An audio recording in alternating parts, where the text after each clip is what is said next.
नमस्कार भक्तों, आप सभी का स्वागत है हमारे चैनल मान भक्ति पे। आज हम लोग देखेंगे हमारे पौराणिक कथाओं में से एक कथा, समय की कदर। इसके प्रसंग को देखते हैं। एक गांव में 3 लड़के रहते थे, राम, श्याम और राजू। तीनों के पिता काफ़ी अमीर थे। तीनों का बचपन बहुत अच्छे तरह से गुजरा था। उनके माता पिता कभी भी उनकी कोई भी मांग को अनदेखा नहीं करते थे।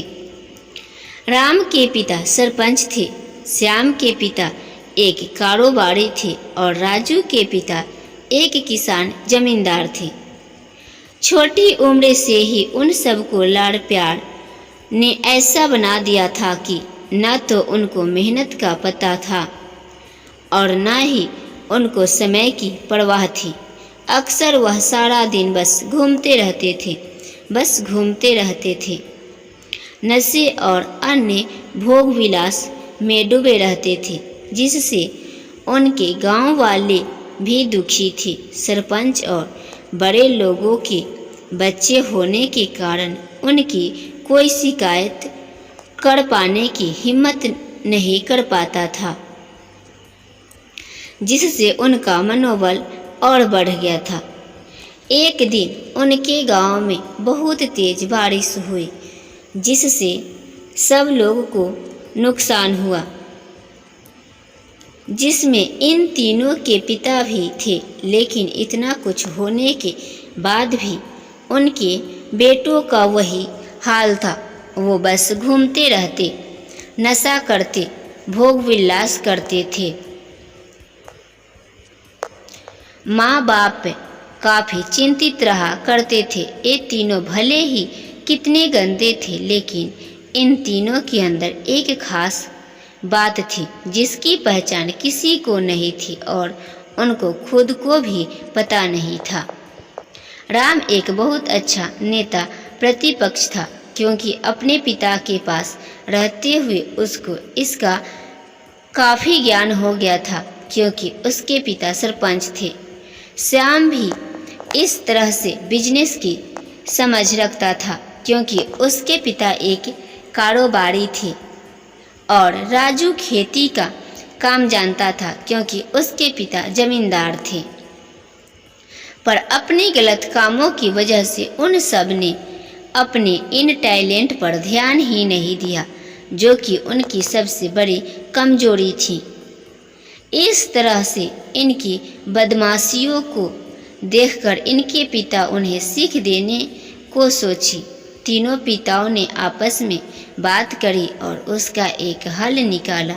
तीनों पिताओं ने अपना अपना काम अपने अपने बेटों को सौंप दिए, जिससे उनको समय की कदर का पता लग सके। तीनों के पिता ने एक वसीयत बनाई, जिसमें ये लिखा था कि 1 वर्ष के अंदर इन तीनों को 10 लाख रुपए कमा कर देने होंगे, जो बिना किसी गलत काम करके कमाए गए हो, और तीनों को अलग अलग स्थान पर रहना था। इन तीनों को 5-5 लाख रुपए भी दिए गए, ताकि उनको अपना काम स्टार्ट करने में दिक्कत न हो। पहले तो सब खुश हो गए कि हम आज़ाद हो गए, हमको पैसे मिल गए, और ऐसा सोचकर कि इन्होंने फिर से काफ़ी समय मौज मस्ती करने में लगा दिया।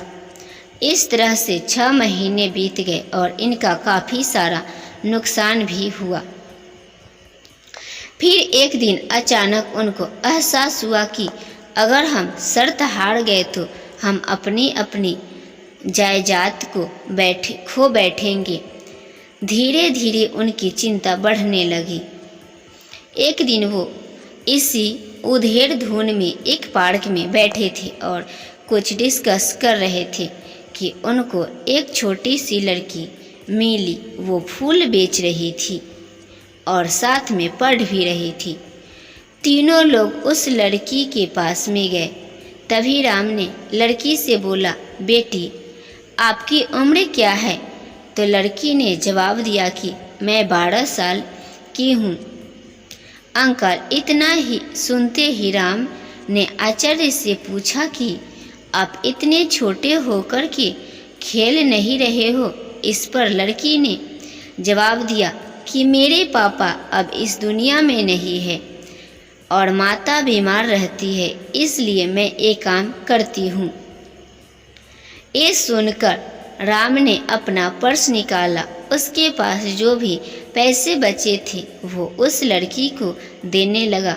उसके बाद लड़की ने बोला, अंकल आप भी फूल ले लो, मुझे बहुत खुशी होगी, क्योंकि मैं अगर आपसे फ्री में पैसे ले लूँगी तो फिर मेरा पढ़ाई में मन नहीं लगेगा। मैं कामचोर बन जाऊँगी, क्योंकि यही समय है जिस समय मैं अपना भविष्य लिख सकती हूँ।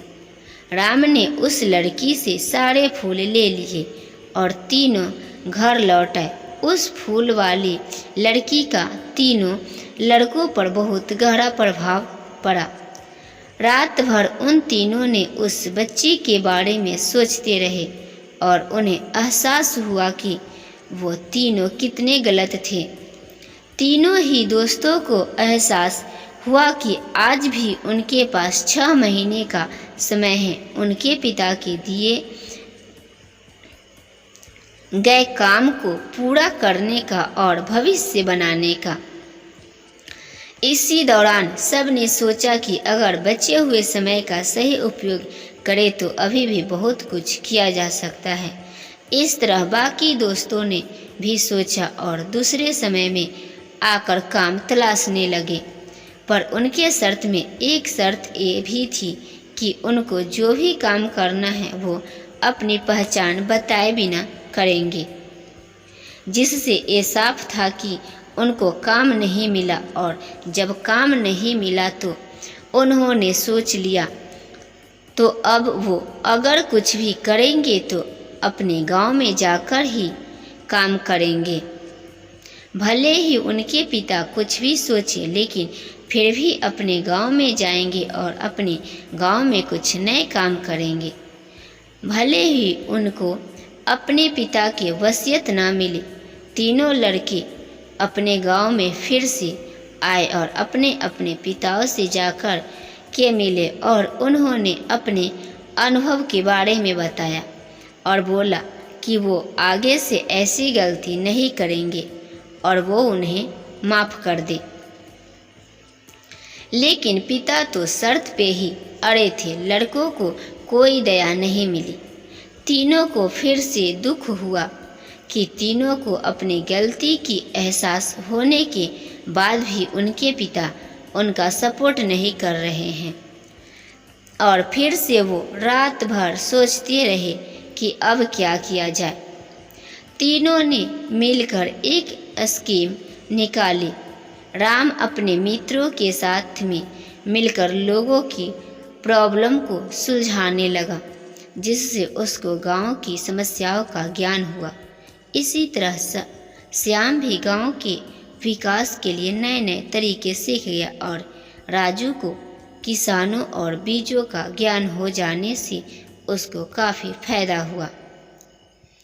तीनों ने मिलकर अपने बाकी पैसों को सही ढंग से सही जगह लगाकर गांव को एक नया रूप दे दिया। उनकी कड़ी मेहनत से गांव के लोग क्या दूसरे शहरों के लोग भी उनकी तारीफ करने लगे। उनका गांव तरक्की करने लगा।